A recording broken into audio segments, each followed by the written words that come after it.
Hi everyone, this is Anam. Welcome to PhD jobs में admission. So आज का session एक इम्पोर्टेंट सेशन होगा बिकॉज आज के इस वीडियो में मैंने रिसर्च मेथोडोलॉजी से रिलेटेड कुछ इंपॉर्टेंट एमसीक्यूज आपके साथ डिस्कस करे हैं for your upcoming doctor Ram Manohar Lohia with university, जो कि अयोध्या में सिचुएटेड है, फॉर पीएचडी एंट्रेंस एग्जामिनेशन 2022। सो मैं आपको बता दूं कि आज के इस वीडियो में मैंने रिसर्च मेथोडोलॉजी के कुछ इंपॉर्टेंट एमसीक्यूज जो डिफरेंट यूनिवर्सिटी में पीएचडी एंट्रेंस एग्जामिनेशन में क्वेश्चंस पूछे गए थे, उसी क्वेश्चंस को आज के इस वीडियो में मैंने आपके साथ डिस्कस करा है, हिंदी में भी as well as in English. तो आप इस वीडियो को एंड तक जरूर देख लीजिएगा। उसी के साथ साथ मैं आपको बता दूं कि doctor Ram Manohar Lohia with university में पीएचडी एंट्रेंस एग्जामिनेशन का जो पेपर होता है आपका, ये दो पार्ट्स में डिवाइडेड होता है, part A and part B. So part A में आपके जो 30 क्वेश्चंस आपको पूछे जाते हैं वो रिसर्च मेथोडोलॉजी से पूछे जाते हैं। सो याद रखिएगा, आपकी प्रिपरेशंस के लिए हमने रिसर्च मेथोडोलॉजी का कंप्लीट कोर्स लॉन्च कर रखा है, जिसमें हम आपको रिसर्च मेथोडोलॉजी के हर एक टॉपिक पर वीडियो लेक्चर्स प्रोवाइड करते हैं। हर एक टॉपिक पर आपको नोट्स देखने मिलेंगे। नोट्स हमारे खुद के बनाए हुए नोट्स हैं, जिसमें हमने जो इम्पोर्टेंट पॉइंट्स है उसको हाईलाइट कर बताया है, और एकदम सिंपल लैंग्वेज में आपको नोट्स देखने मिलेंगे। उसी तरीके से मॉक टेस्ट से आपकी प्रैक्टिस होती रहती है, आपको पता चलता है कि आप कौन से टॉपिक पर आपका कौन सा यूनिट वीक है। उसी तरीके से 1000+ प्रैक्टिस एमसीक्यूज पीडीएफ जो कि आपके रिवीजन का काम करता है। सो इस तरीके से हम आपको रिसर्च मेथोडोलॉजी का पूरा कंटेंट प्रोवाइड करते हैं। हिंदी में भी आपको कंटेंट मिलेगा as well as in English में। सो याद रखिएगा, आपको जल्द से जल्द प्रिपरेशन स्टार्ट कर देनी है आपके एग्जामिनेशन के लिए, क्योंकि कॉम्पिटिटिव आपका एग्जाम जो है बहुत कॉम्पिटिटिव होता है, बहुत से स्टूडेंट्स अप्लाई करते हैं, तो आपको जल्द से जल्द प्रिपरेशन स्टार्ट कर देनी है। अब रिसेंटली बहुत से यूनिवर्सिटीज के पीएचडी एंट्रेंस एग्जामिनेशन हुए थे, जिसमें स्टूडेंट्स का हमें फीडबैक आया है कि हमारे इसी कंटेंट से उनको डायरेक्टली 30-40 क्वेश्चन एग्जाम में पूछे गए थे। तो याद रखिएगा, हमारे इस कंटेंट को परचेस करने के लिए स्क्रीन पर जो आपको नंबर नजर आ रहा है उस पर आपको हमें व्हाट्सएप के थ्रू कांटेक्ट करना है। नॉर्मल कॉल्स नंबर पर नहीं लगेगा, याद रखिएगा, व्हाट्सएप के थ्रू आपको हमें कांटेक्ट करना है।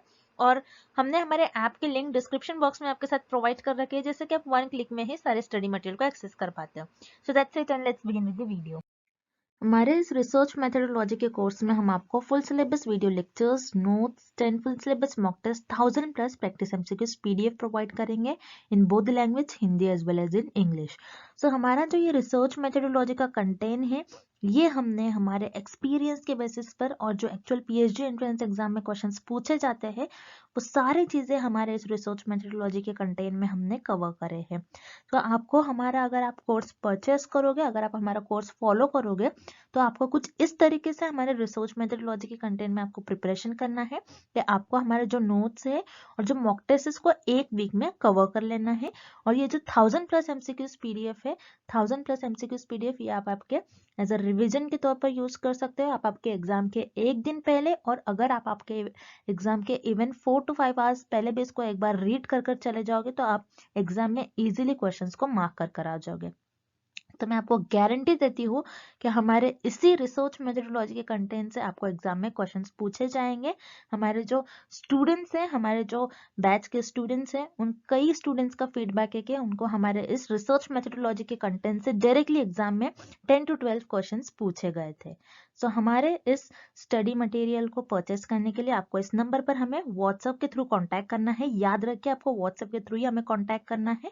और आप अगर मैसेज करते हो, मैसेज करने के विदिन 15 to 20 मिनट्स में आपको सारा स्टडी मटेरियल प्रोवाइड कर देंगे। और आप हमारे ऐप को भी डाउनलोड कर सकते हो, जो कि है global online app.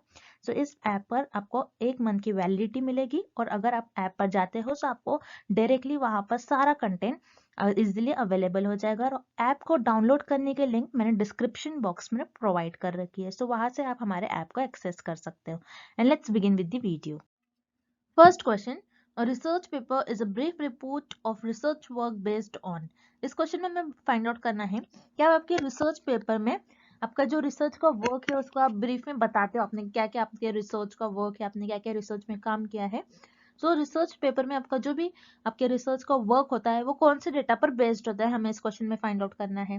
So remember, research में 2 टाइप का डेटा होता है, एक होता है आपका प्राइमरी डेटा और एक होता है आपका सेकेंडरी डेटा। अब प्राइमरी डेटा क्या होता है? प्राइमरी डेटा वो डेटा होता है जिसमें रिसर्चर डेटा को खुद जनरेट करता है।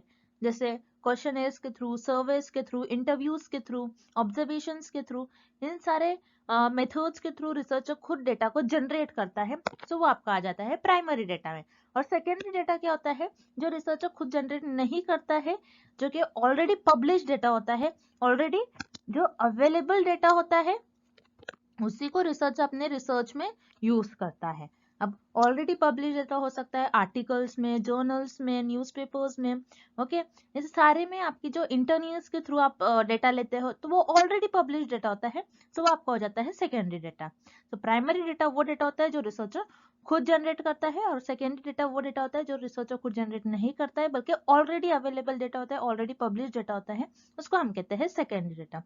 अब रिसर्च पेपर में रिसर्चर अपनी वर्क में जब रिसर्चर रिसर्च करते हैं तो रिसर्चर प्राइमरी डेटा का यूज करते हैं as well as secondary data का भी।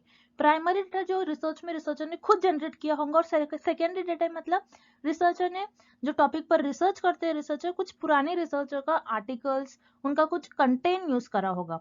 तो रिसर्च पेपर में दोनों भी टाइप का डेटा इन्वॉल्व होता है, primary as well as secondary. That's why आपका करेक्ट ऑप्शन हो जाएगा option C, both primary and secondary. तो रिसर्च पेपर में दोनों भी टाइप का डेटा होगा, आपको याद रखना है, this is very important question. आपका जो रिसर्च वर्क करते हो, रिसर्च में आप जो भी टॉपिक पर रिसर्च करते हो, तो आप रिसर्च का वर्क आपका सारा रिसर्च पेपर में बताते हो। सो रिसर्च पेपर में आप दोनों भी टाइप का यूज करोगे data, primary as well as secondary. So यहाँ पर आपका ऑप्शन सी करेक्ट हो जाएगा। Next, increasing the size of the sample is likely to. इस क्वेश्चन में हमें फाइंड आउट करना है, अगर आपने आपके सैंपल्स का साइज इंक्रीज कर दिया तो उस केस में आपके सैम्पलिंग एरर्स और नॉन सैम्पलिंग एरर्स क्या इंक्रीज होंगे या फिर डिक्रीज होंगे, हमें ये फाइंड आउट करना है। अब सैंपल साइज क्या होता है आपको पहले ये पता होना चाहिए। सैंपल साइज क्या होता है, जैसे आपको पता है पॉपुलेशन का जो सबसेट होता है वो आपका सैंपल होता है, ओके। और सैंपल साइज क्या होता है कि आप कितने सैंपल्स चूज करने वाले हो। अगर आपके मान लो पॉपुलेशन में टोटल 100 मेंबर्स है और उसमें से आपने 90 चूज कर लिया, तो इस केस में क्या हो जाएगा, आपका सैंपल्स का साइज बहुत ज्यादा लार्ज हो जाएगा, क्योंकि आपने पॉपुलेशन में जो मेंबर्स चूज करा है वो बहुत ज्यादा चूज करा है, 90 लोगों को चूज करा है और सिर्फ 10 लोगों को छोड़ दिया है। तो इस केस में आपके सैंपल्स का साइज बहुत ज्यादा लार्ज हो जाएगा। अब सैंपल्स में दो टाइप के एरर्स होते हैं, एक होता है आपका सैम्पलिंग एरर और दूसरा होता है नॉन सैम्पलिंग एरर्स। अब सैम्पलिंग एरर्स क्या होता है, सैम्पलिंग एरर की डेफिनेशन होती है difference between population parameter and sample statistic. तो ये हो जाएगा आपका सैम्पलिंग एरर्स की डेफिनेशन। अब मान लो फॉर एग्जांपल इसका मीनिंग, इसको और अच्छी तरीके से हम समझते हैं। Sampling error is equal to population mean, मतलब पॉपुलेशन का जो मीन है, आपने समझ लो पॉपुलेशन की आप हाइट मेजर कर रहे हो, सो एवरेज लोगों की हाइट कितने के बीच में आ रही, कितने इंचेस है, एवरेज लोगों की हाइट 5 इंचेस आ रही है, सो उसका मीन माइनस सैंपल्स का मीन, ओके।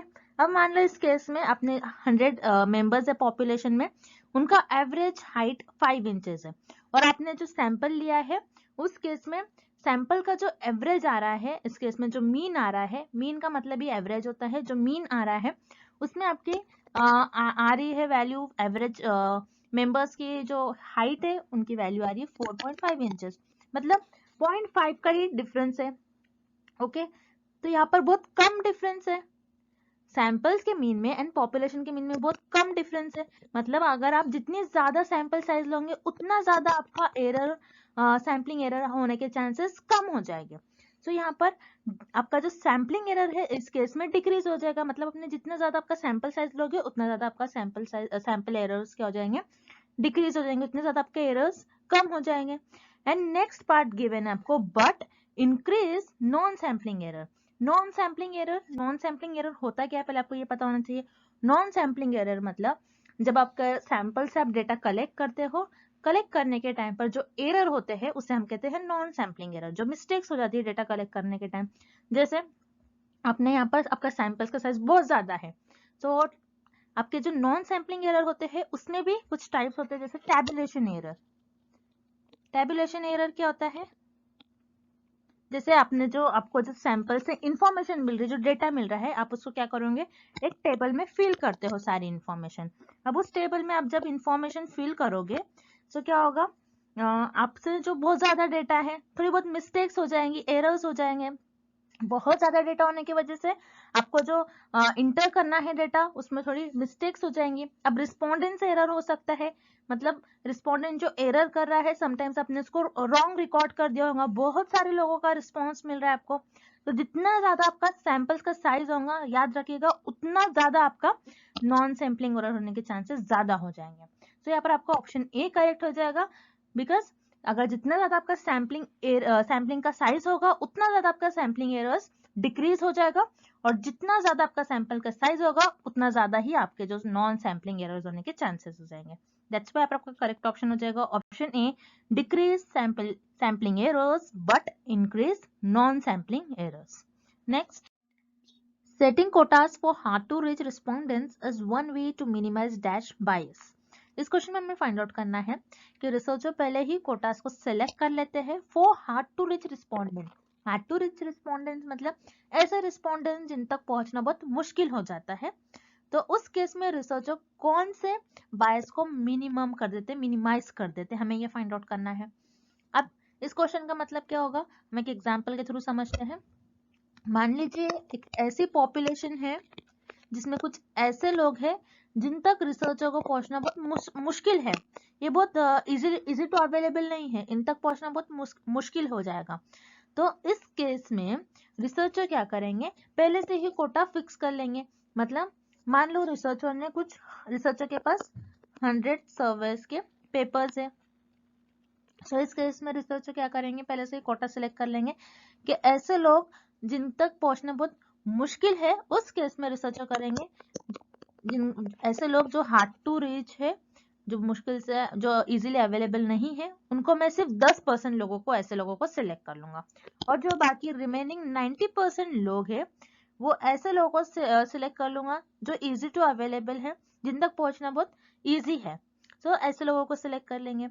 तो इस केस में रिसर्चर का क्या कर रहे हैं, ऐसे लोग जिन तक रिसर्चर को पहुंचना बहुत मुश्किल है, वो इजीली अवेलेबल नहीं होते हैं, तो उनको क्या कर रहे हैं रिसर्चर, उनका रेशियो ही कम कर दे रहे हैं। इस केस में उनको बस 10% ही ले रहे हैं।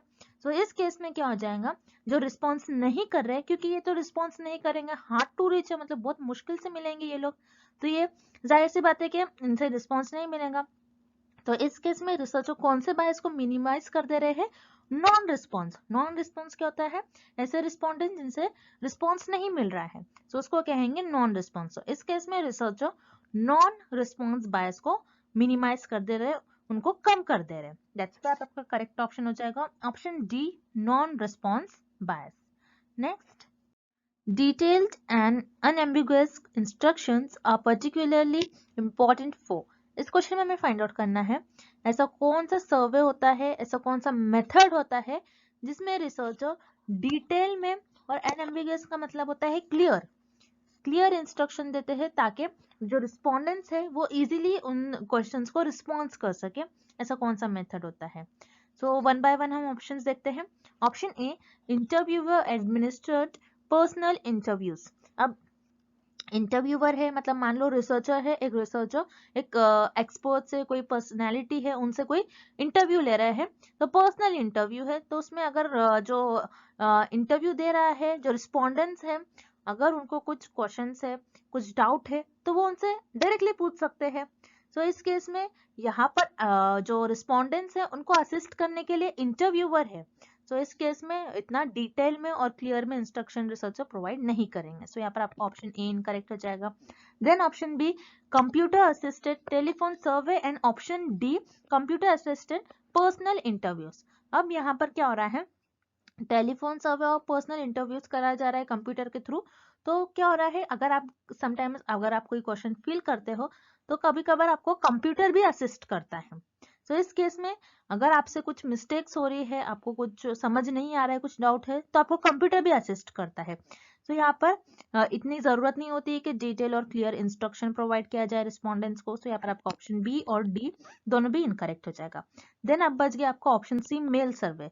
मेल सर्वेज में क्या होता है, रिसर्चर डिटेल में और क्लियर रिस्पोंडेंट को इंस्ट्रक्शंस देते हैं, ताकि वो क्वेश्चंस को इजीली फिल कर सके। क्योंकि मेल सर्वेज में क्या होता है, ना ही यहाँ पर रिसर्चर होते हैं, ना ही यहाँ पर कोई कंप्यूटर होता है जो उनको असिस्ट कर सके, जो रिस्पोंडेंट्स को असिस्ट कर सके। क्योंकि मेल सर्वेज में उनको एक सेट्स ऑफ क्वेश्चन प्रोवाइड किया जाता है और उनको कहा जाता है कि आप ये फिल कर सेंड कर दीजिए। तो इसमें क्या होता है, जो रिस्पॉन्डेंट्स है उनको असिस्ट करने के लिए कोई नहीं होता है, इसलिए मेल सर्वेज में उनको डिटेल में और क्लियर इंस्ट्रक्शन दिया जाता है ताकि वो इजीली उन क्वेश्चंस को फिल कर सके और बाद में रिसर्चर को वो जो क्वेश्चन है, जो उनका रिस्पॉन्स है, वो सेंड कर सके। तो यहाँ पर आपको ऑप्शन सी करेक्ट हो जाएगा। मेल सर्वे ऐसे सर्वे होता है जिसमें रिसर्चर डिटेल में और क्लियर इंस्ट्रक्शन देते हैं ताकि रिस्पॉन्डेंट्स उन क्वेश्चंस को इजीली फिल कर सके। दैट्स वाई यहाँ पर आपका करेक्ट ऑप्शन हो जाएगा option C, mail surveys. Next, eliminating a respondent survey due to many questions being left blank is referred to as। इस क्वेश्चन में हमें एक डेफिनेशन गिवन है, हमें फाइंड आउट करना है कि डेफिनेशन किस डिलीशन की डेफिनेशन होगी। सो इस डेफिनेशन में हमें बताया गया है कि जो रिस्पॉन्डेंट्स का रिस्पॉन्स होता है, अगर मान लो एक फॉर्म दिया गया है रिस्पॉन्डेंट्स को और उस फॉर्म में रिस्पॉन्डेंट ने कुछ क्वेश्चंस ब्लैंक रख दिए, कुछ क्वेश्चंस का रिस्पॉन्स नहीं किए, तो इस केस में क्या होता है, उनका जो पूरा फॉर्म होता है, पूरे फॉर्म को एलिमिनेट कर दिया जाता है, पूरे फॉर्म को डिलीट कर दिया जाता है। तो ये कौन से डिलीशन की डेफिनेशन होगी? तो ये आपकी डेफिनेशन होगी केस वाइज डिलीशन की। तो रिमेंबर, आपको डिलीशन में जो दो इंपॉर्टेंट डेफिनेशन होती है बस वही याद रखनी है। First pair wise definition and second is case wise definition. अब पेयर वाइज डेफिनेशन क्या होती है, मान लो आपके पास जो क्वेश्चन है x1, x2 एंड x3, आपके पास ये तीन क्वेश्चन है। ओके, तो आपने क्या करा, ये x1 का आपने रिस्पॉन्स नहीं करा, आपने इसको ब्लैंक रख दिया, लेकिन आपने x2 और x3 को रिस्पॉन्स कर दिया। तो इस केस में पेयर वाइज डिलीशन में क्या होता है, रिसर्चर इसको इग्नोर कर देंगे, लेकिन ये जो x2 x3 क्वेश्चंस होंगे ना आपके, उसको रिसर्चर एनालाइज करेंगे, उनको देखेंगे, उनका जो आपका रिस्पॉन्स है उनको एनालाइज करेंगे, उसको इग्नोर नहीं करेंगे। बट आपने जिसको ब्लैंक रख दिया, जिस क्वेश्चन को, उसको कंसिडर नहीं करेंगे और जिसको फिल किया है उसको एनालाइज करेंगे, उस क्वेश्चंस को, उनके आपके रिस्पॉन्स को एनालाइज करेंगे।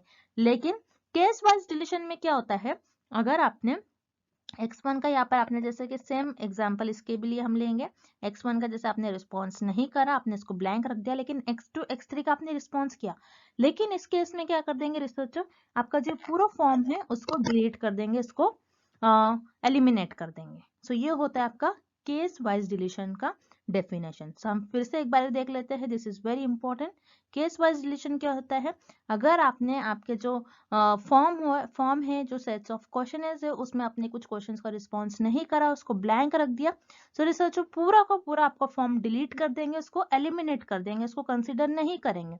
लेकिन पेयर वाइज डिलीशन क्या होता है कि आपका जो मान लो एक सेट्स ऑफ क्वेश्चन है, उसमें आपने जो जो क्वेश्चंस को रिस्पॉन्स करा है, रिसर्चर्स को एनालाइज करेंगे, ना कि पूरे फॉर्म को डिलीट कर देंगे और एलिमिनेट कर देंगे। लेकिन केस वाइज में क्या होता है, रिसर्चर अगर आपने एक भी क्वेश्चन को, अपने जो भी क्वेश्चंस को रिस्पॉन्स नहीं करा है, ब्लैंक रख दिया, तो रिसर्चर पूरे के पूरे फॉर्म को एलिमिनेट कर देते हैं, डिलीट कर देते हैं। सो ये आपकी हो जाएगी केस वाइज डिलीशन की डेफिनेशन। सो यहाँ पर आपका ऑप्शन सी करेक्ट हो जाएगा। Next, to standardize a scale, subtract dash from dash and divide by dash। इस क्वेश्चन में हमें फाइंड आउट करना है कि अगर आपको किसी भी स्केल को स्टैंडर्डाइज करना है तो उस केस में आप क्या करोगे, कौन सा फॉर्मूला यूज करोगे, हमें ये फाइंड आउट करना है। तो हम किसी भी स्केल को स्टैंडर्डाइज क्यों करते हैं, बिकॉज जो डिफरेंट डिफरेंट वेरिएबल्स होते हैं, उनको कंपेयर करने के लिए हम किसी भी स्केल को स्टैंडर्डाइज करते हैं। अब किसी भी स्केल को आप किस तरीके से कंपेयर करेंगे, आप मान लो आपके पास कोई क्वांटिटी है जो सेंटीमीटर्स में है, कुछ मीटर्स में है, कुछ किलोमीटर्स में है, तो आप क्या करते हो, उनको मेजर करना, उनको थोड़ा कंपेयर करना मुश्किल हो जाता है, इसलिए आप स्टैंडर्डाइज करते हो उस पर्टिकुलर स्केल को। अब किसी भी स्केल को स्टैंडर्डाइज करने के लिए आपको ये फॉर्मूला यूज करना है, scale is equals to x minus mu upon standard deviation. Sigma होता है आपका स्टैंडर्ड डिविएशन, x का मतलब होता है आपके ऑब्जर्वेशंस, कि आपने क्या ऑब्जर्व करा है, आपको जो भी डेटा मिला है वो आपके ऑब्जर्वेशंस होता है। म्यू का मतलब होता है मीन, जिसको हम एवरेज भी कहते हैं। ओके, तो स्केल को, किसी भी स्केल को स्टैंडर्डाइज करने के लिए आपको ये फॉर्मूला यूज करना होता है। x मतलब आपके ऑब्जर्वेशन, और इस क्वेश्चन के लिए x हम कहते हैं स्कोर को। आपके पास जो भी डेटा मिल गया आपको, वो हो जाएगा आपका स्कोर। माइनस म्यू, म्यू मतलब मीन और average, divided by standard deviation जिसको हम सिग्मा कहते हैं। तो यहाँ पर आपका करेक्ट ऑप्शन हो जाएगा ऑप्शन बी।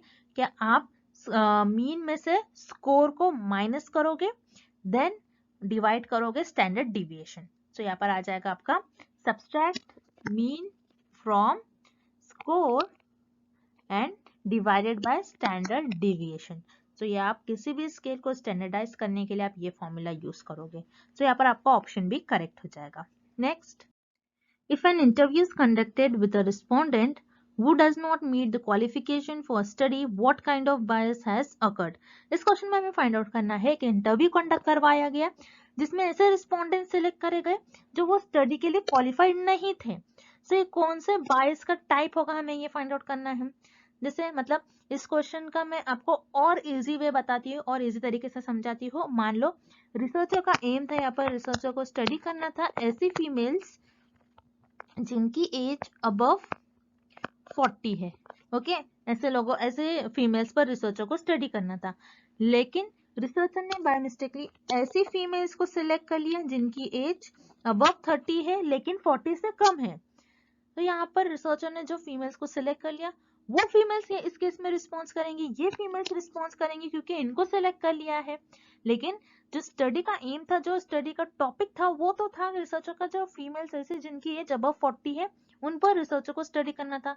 लेकिन इस केस में जो रिसर्चर ने क्या कर लिया, ऐसी फीमेल्स चूज कर लिया जिनकी एज 30 से ज्यादा है लेकिन 40 से कम है। सो इस केस में रिसर्चर को जो रिस्पॉन्स मिल रहा है वो रॉन्ग रिस्पॉन्स मिलेगा, रॉन्ग इन्फॉर्मेशन मिलेंगी। सो ये आपका हो जाएगा रिस्पॉन्डेड बायस में।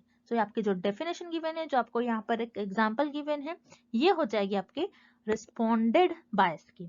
अब रिमेनिंग ऑप्शन भी हम देख लेते हैं। Option A position bias. Position bias क्या होता है, जिसमें रिसर्चर एक सेट ऑफ क्वेश्चन प्रोवाइड करेंगे। मान लो इसमें 20 टोटल 20 क्वेश्चन है। अब रिस्पोंडेंट क्या करेंगे, जो टॉप के क्वेश्चन है उनको बहुत अच्छे से फिल करेंगे और जो बाकी के रिमेनिंग है उसको इग्नोर कर देंगे, इतने अच्छे से नहीं देखेंगे। तो ये हो जाएगा आपका पोजीशन बायस में। तो ये आपको जो आपको डेफिनेशन गिवन है ये पोजीशन बायस की डेफिनेशन नहीं है। तो यहाँ पर आपका ऑप्शन ए इनकरेक्ट हो जाएगा। देन ऑप्शन सी लाइफस्टाइल बायस।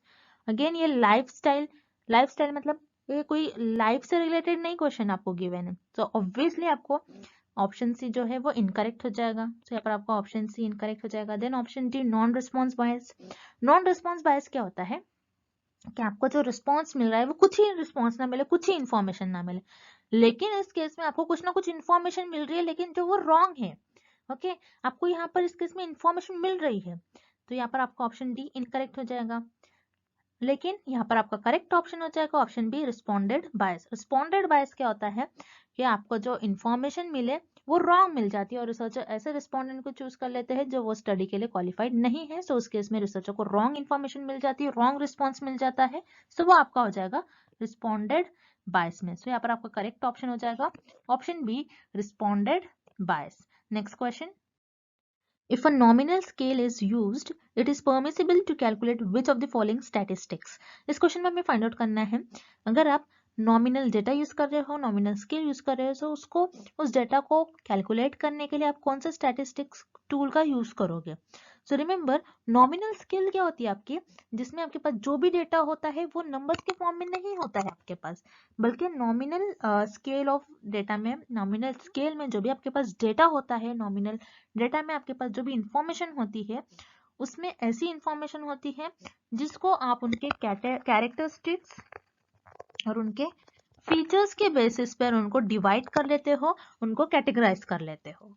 तो यहाँ पर आपके पास नंबर्स में नहीं होता है इंफॉर्मेशन, दैट्स व्हाई पर आपका ऑप्शन ए इनकरेक्ट हो जाएगा, क्योंकि मीन तो हम कोई नंबर्स को कैलकुलेट करके एवरेज निकालते हैं, स्टैंडर्ड डेविएशन भी नंबर्स के फॉर्म में होता है। तो यहाँ पर आपका ऑप्शन बी भी इनकरेक्ट हो जाएगा। Then option C again range में भी नंबर होता है। तो यहाँ पर रेंज आप निकालते हो, किसी चीज का रेंज निकालोगे तो ये भी नंबर्स के फॉर्म में हो जाएगा। सो ऑप्शन सी भी इनकरेक्ट है। देन ऑप्शन डी मोड क्या होता है कि आपके पास कुछ ऐसा डेटा हो जिसमें एक ऐसी क्वांटिटी हो, कुछ ऐसी वैल्यूज हो, कुछ ऐसी इंफॉर्मेशन हो जो सबसे मैक्सिमम बार रिपीट हो रही है। तो उसे हम कहते हैं मोड। जैसे नॉमिनल में आपके पास जो भी डेटा होगा वो डेटा में सबसे ज्यादा बार जैसे सेम कैरेक्टरिस्टिक, मान लो कुछ सेम कैरेक्टरिस्टिक्स के आपके पास इंफॉर्मेशन है जो ज्यादा बार रिपीट हो रहे हैं, तो उसको मेजर करने के लिए आप मोड स्केल का यूज करोगे, मोड टूल का यूज करोगे। दैट्स वाई आपका यहाँ पर करेक्ट ऑप्शन हो जाएगा option D, mode. Next, multicollinearity occurs when. इस क्वेश्चन में हमें फाइंड आउट करना है कि मल्टीकोलिनियरिटी कब अकर होती है। अब मल्टीकोलिनियरिटी का मतलब क्या होता है, हम एक एग्जांपल के थ्रू समझते हैं। जैसे मान लो मैं इस केस में मैं एक स्टडी कर रही हूँ और मैं ये देख रही हूँ एयर, वाटर, विंड, टेम्परेचर, ये सारे मेरे इस केस में क्या हो जाएंगे, इंडिपेंडेंट वेरिएबल। इन सारे इंडिपेंडेंट वेरिएबल का मैं इफेक्ट देखूंगी कि प्लांट की ग्रोथ पर क्या हो रहा है, और प्लांट की ग्रोथ मेरा हो जाएगा डिपेंडेंट वेरिएबल, क्योंकि मैं प्लांट की ग्रोथ को ऑब्जर्व कर रही हूँ। तो इस केस में जो इंडिपेंडेंट वेरिएबल है मेरे पास, एक से ज्यादा इंडिपेंडेंट वेरिएबल है। तो यहाँ पर जब ऐसे इंडिपेंडेंट वेरिएबल जो एक दूसरे से कोरिलेटेड हो, ये बहुत सारे इंडिपेंडेंट वेरिएबल हैं और ये एक दूसरे से हाईली कोरिलेटेड है, हाईली इंटर कोरिलेशन है इनके बीच में, air, water, wind and temperature ये एक दूसरे से रिलेटेड है। तो इस केस में आप ये कहोगे कि मल्टी कोलिनियरिटी कब अकर होती है, जब आपकी जो इंडिपेंडेंट वेरिएबल है ये एक से ज्यादा हो और इनके बीच में हाई कोरिलेशन हो, ये एक दूसरे से इनके बीच में हाई इंटर कोरिलेशन होगा, तब आप उसको कहोगे, इस फेनोमेना को आप कहोगे मल्टी कोलिनियरिटी। ओके, सो यहाँ पर आपका ऑप्शन ए करेक्ट हो जाएगा, there are high inter correlation among the independent variable. Then हम रिमेनिंग ऑप्शन भी देख लेते हैं। Option B, the independent variable are mutually exclusive. Mutually exclusive मतलब एक दूसरे से डिफरेंट, एक दूसरे से डिफरेंट तो नहीं होता है, बिकॉज इनमें क्या है, हाई इंटर कोरिलेशन, एक दूसरे से हाईली कोरिलेटेड है। सो यहाँ पर आपका ऑप्शन बी इनकरेक्ट हो जाएगा। Then option C, independent variables are irrelevant. Irrelevant मतलब एक दूसरे से रिलेटेड नहीं है, ऐसा तो नहीं है, क्योंकि इनके बीच में हाई कोरिलेशन है, एक दूसरे से हाईली कोरिलेटेड है ये। तो यहाँ पर आपका ऑप्शन सी इनकरेक्ट है। Then option B, there are too many independent variables. हाँ, इंडिपेंडेंट वेरिएबल्स तो हमारे पास बहुत ज्यादा है, लेकिन मल्टी कोलिनियरिटी का मतलब क्या होता है, आपके पास इंडिपेंडेंट वेरिएबल बहुत ज्यादा हो और उनमें जो रिलेशन है वो हाईली एक दूसरे से कोरिलेटेड होना चाहिए। सो यहाँ पर आपका ऑप्शन डी, आप कहोगे कि ये 50% सही है, लेकिन ये टोटली आपका आंसर करेक्ट नहीं होगा। सो यहाँ पर आपका ऑप्शन डी भी इनकरेक्ट हो जाएगा। मल्टी कोलिनियरिटी का मतलब क्या होता है, आपके पास बहुत ज्यादा इंडिपेंडेंट वेरिएबल्स होना चाहिए, बट उनके बीच में जो रिलेशन है वो हाईली इंटर कोरिलेशन होना चाहिए, वो हाईली एक दूसरे से उनके बीच में हाईली इंटर कोरिलेशन होना चाहिए, एक दूसरे से उनके बीच में कोरिलेशन होना चाहिए, एक दूसरे से रिलेटेड होना चाहिए, तब आप कहोगे कि वो फेनोमेना जो है वो आपका मल्टी कोलिनियरिटी है। सो यहाँ पर आपका ऑप्शन है करेक्ट हो जाएगा, there are high intercorrelation among the independent variables. Next, a recent study of a car owners indicated the 10% felt brand A had the best quality, 9% felt brand B did, and 6% felt other models did. The remainder had no opinion. The advertising claimed that most car owners who have gave an opinion believe that brand A has the best quality is an example of dash which is dash. इस question में हमें एक example given है और हमें find out करना है ये एग्जाम्पल किस ऑप्शन का एग्जाम्पल होगा। अब इस एग्जाम्पल में यह बताया गया है कि एक स्टडी कंडक्ट करवाई गई जिसमें कुछ कार ओनर्स थे, उन्होंने बताया कि कौन से ब्रांड कौन से ब्रांड की क्वालिटी कितनी अच्छी है। तो यहाँ पर 10% कार ओनर्स ने कहा कि ब्रांड ए जो है उसकी क्वालिटी बहुत अच्छी है, बेस्ट क्वालिटी है। 9% कार ओनर्स ने कहा ब्रांड बी की क्वालिटी बहुत अच्छी है। 6% ने कहा कि दूसरे जो अदर मॉडल है उनकी क्वालिटी बहुत अच्छी है। तो इस केस में बस इतने ही लोगों का रिस्पॉन्स आया, इतने ही लोग ने रिस्पॉन्स करा। देन उसके बाद एक एडवर्टाइज कंडक्ट करा गया, एक एडवर्टाइज की गई और जिसमें एडवर्टाइज में ये बताया गया कि जो ज्यादातर जो कार ओनर्स है उन्होंने ये कहा, उनका बिलीव ये है, उनकी ओपिनियन ये है कि जो ब्रांड ए है, ब्रांड ए की कार जो है उसकी क्वालिटी बहुत अच्छी है। सो ये किस चीज का एग्जाम्पल होगा, तो ये तो यहाँ पर कंफर्म है जो रिसर्च की गई है वो करेक्ट वे से की गई। रिसर्च में रिसर्चर कोई बायस नहीं है, क्योंकि रिसर्चर ने ये बताया, रिसर्चर ने प्रॉपर वे में बताया कि कितने लोगों का रिस्पॉन्स है, कितने लोगों ने रिस्पॉन्स करा है। अब जैसे कि टोटल 100% में से सिर्फ 25% ने यहाँ पर रिस्पॉन्स करा है। आप इनको टोटल करिए 10, 6 एंड 9% को, बस इतने ही लोगों का, इतने ही कार ओनर्स का रिस्पॉन्स था, तो ये 25% हो गया। लेकिन 75% ने तो रिस्पॉन्स ही नहीं करा। तो इस केस में रिसर्चर ने ये भी बताया है कितने लोगों ने रिस्पॉन्स करा और कितने लोगों ने रिस्पॉन्स नहीं करा। अब इसके बाद एडवर्टाइज कंडक्ट करवाया गया। एक एडवर्टाइज में ये बताया गया कि कार ओनर्स जो थे उनका ओपिनियन ये था कि जो ब्रांड ए है उसकी क्वालिटी बहुत अच्छी है। तो यहाँ पर रिसर्च में कोई बायस नहीं किया गया, रिसर्च एथिकल थी, रिसर्च में सच्चाई थी, जो सच था रिसर्च में पूरा बताया गया। लेकिन यहाँ पर जो एडवर्टाइज कंडक्ट करवाया गया उसमें उन्होंने अनएथिकल वे से बताया, मतलब झूठ बोला है। यहाँ पर ये कहा है कि most of the car owners का ये बिलीव है कि ब्रांड ए की क्वालिटी अच्छी है, लेकिन ज्यादातर लोगों का रिस्पॉन्स ही नहीं था, क्योंकि 25% का ही रिस्पॉन्स था, 75 लोगों का तो रिस्पॉन्स ही नहीं था। तो इस केस में जो आपकी एडवर्टाइज होगी, एडवर्टाइज आपकी मिसलीडिंग रिपोर्टिंग होगी। मिसलीडिंग मतलब आपको कुछ रॉन्ग इन्फॉर्मेशन दे देना, कुछ फॉल्स इन्फॉर्मेशन दे देना, कुछ इनकरेक्ट इन्फॉर्मेशन दे देना जो कि अनएथिकल है। ये सच्चाई नहीं है, ये ट्रुथ नहीं है। तो यहाँ पर आपका ये एग्जाम्पल हो जाएगा मिसलीडिंग रिपोर्टिंग एंड अनएथिकल। सो यहाँ पर आपका ऑप्शन सी करेक्ट हो जाएगा। And thank you for watching this video. Good luck with your preparation and see you tomorrow with another video.